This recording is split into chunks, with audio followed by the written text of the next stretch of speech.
ब्रह्म सूत्र प्रस्तुतकर्ता स्वयं Prakash Sharma. Video 8D। ब्रह्म सूत्र की इस प्रस्तुति में दूसरे अध्याय के दूसरे भाग के बाकी के श्लोक हैं, श्लोक नंबर 36 से श्लोक नंबर 45 तक, और दूसरा भाग संपन्न हो जाता है। पहले तो जैन मत पर चर्चा संपन्न की जाती है, फिर पशुपत मत पर चर्चा आरंभ करके वह भी संपन्न की जाती है, और अंत में जो वेद से सहमत सिद्धांत हैं उन सिद्धांतों में जो विसंगतियाँ लगती हैं उन पर चर्चा की जाती है। ब्रह्मसूत्र जैन सिद्धांत में यह बात स्वीकार की गई है कि मनुष्य की अंतिम वाली अवस्था या मोक्ष वाली अवस्था में जो जीव की आत्मा का माप है, उस माप की तो नित्य स्थिति होती है। इस वजह से आरंभ और मध्य की अवस्थाओं में भी जो जीव की आत्मा का माप होगा उसको भी इसी तरह नित्य ही मानना होगा, क्योंकि यदि हम आरंभ के माप को अनित्य मान लेते हैं तब तो हमें अंतिम माप को नित्य नहीं मानना चाहिए। जो नित्य होता है वो तो सदा ही एक सा रहता है, वह बीच में घटता बढ़ता नहीं। इसलिए पहले या बीच की अवस्थाओं में जितने भी शरीर उस आत्मा को प्राप्त होते हैं, उन सभी शरीरों में आत्मा का एक ही माप मानना पड़ेगा, या तो उससे छोटा या उससे बड़ा। इस विषय में किसी प्रकार की विशेषता का मानना तर्कसंगत नहीं होगा। इस प्रकार पहले की मान्यता में विरोध होने के कारण आत्मा को हरेक शरीर के बराबर माप वाला मानना तो पूरी तरह असंगत है। इसलिए जैन सिद्धांत मानने योग्य नहीं है। इसके साथ ही जैन मत पर चर्चा संपन्न हो जाती है। अब पशुपत मत के सिद्धांत पर चर्चा की जाती है। पशुपत मत इसलिए आदरणीय नहीं है क्योंकि यह मत तर्क के विरुद्ध है। पशुपत मत वालों की कल्पना बड़ी विचित्र है। उनके मत में तत्वों की कल्पना वेद के विरुद्ध है, और उनके मुक्ति के साधन भी वेद के विरुद्ध हैं। उनका कहना है कि कंठी, रुचिका, कुंडल, जटा, भस्म और यज्ञोपवीत ये 6 मुद्राएं हैं या ये 6 चिन्ह हैं। जो व्यक्ति अपने शरीर पर ये 6 चिन्ह धारण कर लेता है वह फिर इस संसार में जन्म नहीं लेता। उनका ऐसा मानना है। उनका मानना है कि हाथ में रुद्राक्ष का कंगन पहनना, मस्तक पर जटा धारण करना, मुर्दे की खोपड़ी लिए रहना तथा शरीर पर भस्म लगाना, यह सब करने से मुक्ति मिलती है। वे मानते हैं कि केवल इस प्रकार से शरीर पर चिन्ह धारण कर लेने से भी मोक्ष मिल सकता है। इसके अलावा वे महेश्वर को केवल निमित्त कारण मानते हैं तथा वे प्रधान को जगत का भौतिक कारण मानते हैं। लेकिन उनकी ये सब बातें तर्क संगत नहीं है, इसलिए यह मत मानने योग्य नहीं है। पशुपत मत की मान्यता के अनुसार यदि ईश्वर को केवल निमित्त कारण माना जाता है तब तो भौतिक कारण के साथ उसका किस प्रकार का संबंध होगा, यह बताना आवश्यक है। जगत में यह देखा जाता है कि शरीरधारी निमित्त कारण जो कुम्हार आदि होते हैं वे अपने कार्य के लिए मिट्टी आदि साधनों के साथ अपना संयोग संबंध बना लेते हैं। लेकिन जो परमेश्वर है वह परमेश्वर तो शरीर आदि से रहित है, वह तो निराकार है, और इसलिए उसका प्रधान आदि के साथ संयोग रूप का संबंध नहीं हो सकता, इसलिए उसके द्वारा सृष्टि की रचना भी नहीं हो सकेगी। जो लोग वेद को प्रमाण मानते हैं उन लोगों को तो सब बातें तर्क से सिद्ध करने की जरूरत नहीं पड़ती, क्योंकि वे परब्रह्म परमेश्वर को वेद के अनुसार सर्वशक्तिमान मानते हैं। इसलिए वह सर्वशक्तिमान परमेश्वर स्वयं ही निमित्त है और स्वयं ही भौतिक दोनों कारण हो सकता है। वेदों के प्रति जिन लोगों की निष्ठा है उन लोगों के लिए तर्क का कोई मूल्य नहीं है। वेद में जो कुछ कहा गया है वह बिना किसी संशय के सत्य है। तर्क उसके साथ रहे तो ठीक है, ना रहे तो भी कोई चिंता की बात नहीं है। किंतु जिन लोगों का मत केवल ईश्वर पर ही टिका हुआ है उन लोगों को तो अपनी हर एक बात तर्क से सिद्ध करनी ही चाहिए। लेकिन पशुपत मत वालों की जो यह मान्यता है वह ना तो वेद से सिद्ध होती है, ना ही वह तर्क से सिद्ध होती है, इसलिए यह पूरी तरह अमान्य है।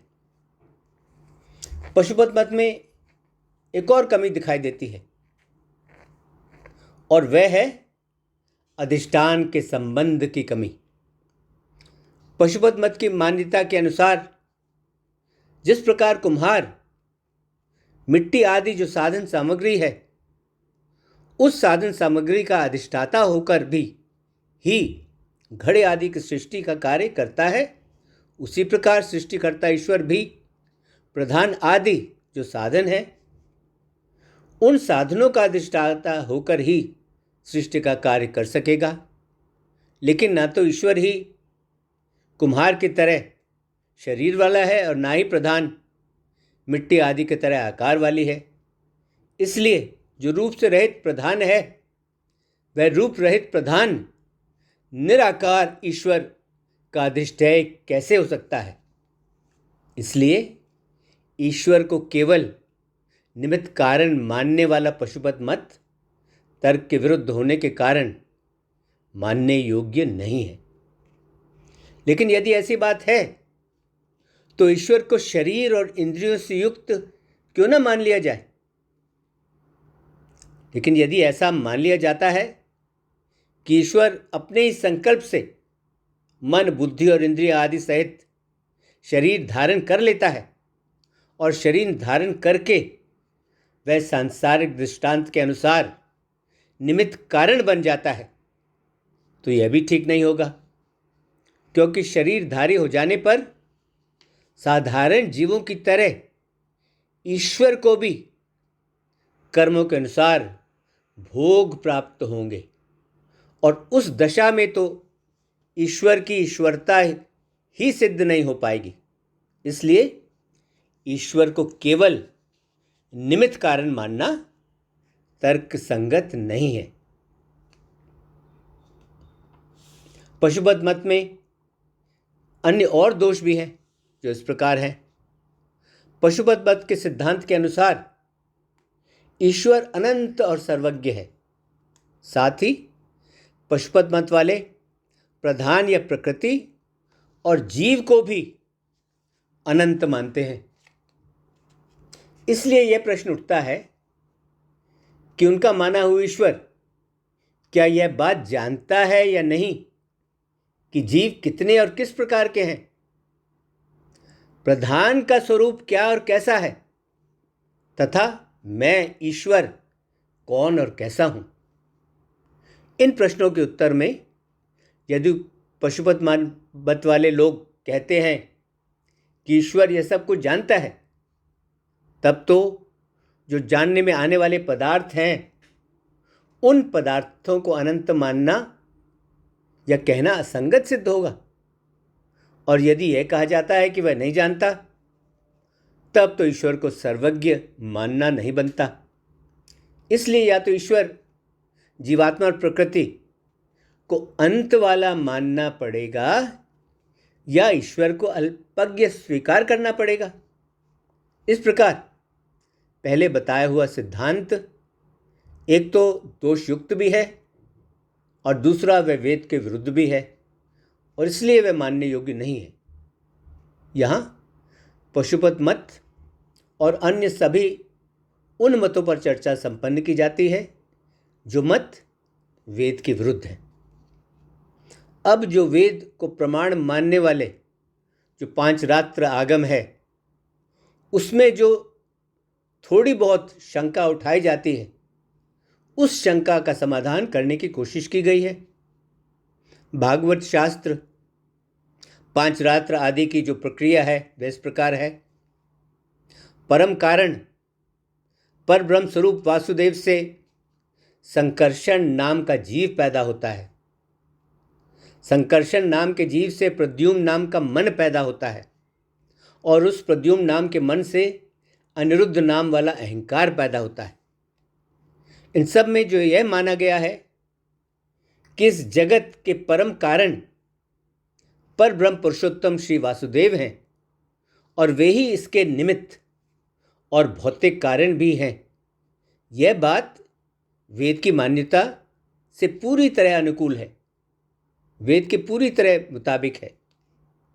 लेकिन उसमें जो भगवान वासुदेव से संकर्षण नाम के जीव का पैदा होना बताया है, यह वेद के विरुद्ध लगता है, क्योंकि कठ उपनिषद की श्रुति में जीव को जन्म मरण से रहित और नित्य कहा गया है।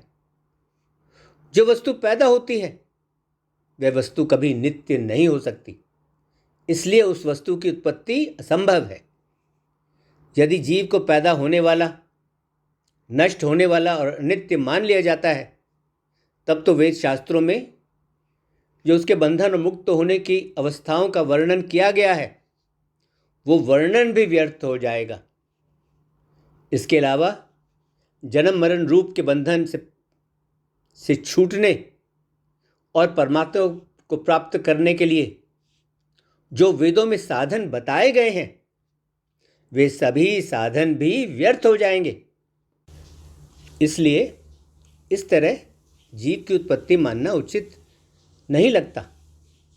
इसके अलावा कर्ता जीवात्मा से करण मन की उत्पत्ति और करण मन से अहंकार की उत्पत्ति भी संभव नहीं है। जिस प्रकार पर ब्रह्म भगवान वासुदेव से जीव की उत्पत्ति असंभव है, उसी प्रकार संकर्षण नाम वाले चेतन जीवात्मा से प्रद्युम्न नाम के मन तत्व की उत्पत्ति और उस प्रद्युम्न नाम के मन तत्व से अनिरुद्ध नाम के अहंकार तत्व की उत्पत्ति भी संभव नहीं है, क्योंकि जीवात्मा कर्ता और चेतन है और मन करण है। इसलिए कर्ता से करण की उत्पत्ति नहीं हो सकती। इस प्रकार पांच रात्र नामक भक्ति शास्त्र में अन्य सभी मान्यताएं वेद के अनुकूल होने पर भी ऊपर बताई जगहों में श्रुति से कुछ विरोध सा लगता है, लेकिन यह वास्तव में विरोध नहीं है। यदि हम इसे इस प्रकार देखें, जो यह कहा गया है कि श्रुति में जीवात्मा की उत्पत्ति का विरोध है तथा कर्ता से करण की उत्पत्ति नहीं हो सकती, तो इसके उत्तर में कहा जाता है कि उक्त पंचरात्र शास्त्र में जीव की उत्पत्ति या कर्ता से करण की उत्पत्ति नहीं बताई गई है, बल्कि जो बताया गया है वह यह है कि जो संकर्षण है वह संकर्षण तो जीव तत्व का अधिष्ठाता है, जो प्रद्युम्न है वह प्रद्युम्न तो मन के तत्व का अधिष्ठाता है, और जो अनिरुद्ध है वह अनिरुद्ध तो अहंकार के तत्व का अधिष्ठाता है। और ये सभी भगवान वासुदेव के ही अंग तत्व हैं। क्योंकि वहाँ संकर्षण को भगवान का प्राण माना गया है, प्रद्युम्न को भगवान का मन माना गया है और अनिरुद्ध को भगवान का अहंकार माना गया है। इसलिए वहाँ जो इनकी उत्पत्ति का वर्णन है वह वर्णन तो भगवान के ही अंश का उन रूपों में प्रकट होने का वर्णन ही है। यजुर्वेद की श्रुति में भी भगवान का जन्म होते हुए भी विविध रूपों में प्रकट होने का वर्णन इस प्रकार किया है। अजाय मानो बहुधा वी जायते। भगवान वासुदेव तो संकर्षण, प्रद्युम्न तथा अनिरुद्ध के व्यूहों के रूप में प्रकट होते हैं। इसलिए भगवान वासुदेव का संकर्षण आदि व्यूहों के रूप में प्रकट होना वेद के विरुद्ध नहीं है। जिस प्रकार भगवान अपने भक्तों पर दया करके श्री राम आदि के रूप में प्रकट होते हैं, उसी प्रकार साक्षात परब्रह्म परमेश्वर भगवान वासुदेव भी अपने भक्तों पर कृपा करके अपनी इच्छा से ही चतुर्व्यूह के रूप में प्रकट होते हैं। भागवत शास्त्र में इन चारों की उपासना भगवान वासुदेव की ही उपासना मानी गई है। भगवान वासुदेव विभिन्न अधिकारियों के लिए विभिन्न रूपों में पूजे जाते हैं, इसलिए उनके 4 व्यूह माने गए हैं। इन व्यूहों की पूजा उपासना से परब्रह्म परमात्मा की ही प्राप्ति मानी गई है। उन संकर्षण आदि का जन्म साधारण जीवों की तरह नहीं है, क्योंकि वे चारों तो चेतन तथा ज्ञान, ऐश्वर्य, शक्ति, बल, वीर्य और तेज आदि समस्त भगवत भावों से संपन्न माने गए हैं। इसलिए संकर्षण, प्रद्युम्न और अनिरुद्ध ये तीनों उन पर ब्रह्म परमेश्वर भगवान वासुदेव से भिन्न तत्व नहीं है और इसलिए इनकी उत्पत्ति का वर्णन भी वेद के विरुद्ध नहीं है। पांचरात्र शास्त्र में जीव आदि को अनादि, नित्य, चेतन और अविनाशी माना गया है तथा उसके जन्म मरण का निषेध किया गया है। इसलिए भी यह सिद्ध होता है कि इसके वैदिक प्रमाण से कोई विरोध नहीं है। इसमें जो यह कहा गया है कि शांडिल्य मुनि ने अंगों सहित चारों वेदों में निष्ठा या निश्चल स्थिति न पाकर इस भक्ति शास्त्र का अध्ययन किया, यह बात ना तो वेद की निंदा है ना ही वेद का विरोध है, जिसकी वजह से इसे वेद विरोधी शास्त्र कहा जा सके। इस प्रसंग द्वारा भक्ति शास्त्र की महिमा के बारे बताया गया है। छांदोग्य उपनिषद में भी नारद के विषय में ऐसा प्रसंग आया गया है, ऐसा प्रसंग आता है जहाँ नारद जी ने सनत कुमार जी से कहा है, मैंने समस्त वेद, समस्त वेदों के अंग, समस्त इतिहास, समस्त पुराण आदि पढ़ लिए हैं, तो भी मुझे आत्मा के तत्व का अनुभव नहीं हुआ है। यह जो कथन है, यह कथन तो वेद आदि शास्त्रों को तुच्छ बताने के लिए नहीं है, बल्कि यह कथन तो आत्मज्ञान का महत्व बताने के लिए है। इसी प्रकार पांचरात्र शास्त्र में शांडिल्य मुनि का जो प्रसंग है, वह प्रसंग भी वेदों को तुच्छ बताने के लिए नहीं है, बल्कि वह भक्ति शास्त्र की महिमा बताने के लिए है। इसलिए पांचरात्र शास्त्र पूरी तरह से निर्दोष है और वह वेदों के अनुकूल है। हाँ, पांचरात्र शास्त्र पूरी तरह से निर्दोष है और वह वेदों के अनुकूल है। इसके साथ ही यह प्रस्तुति संपन्न हुई, जिसमें दूसरे अध्याय के दूसरे भाग के बाकी के श्लोक हैं, श्लोक नंबर 36 से श्लोक नंबर 45 तक, और यह भाग संपन्न हो जाता है। ओम शांति शांति शांति। ओम।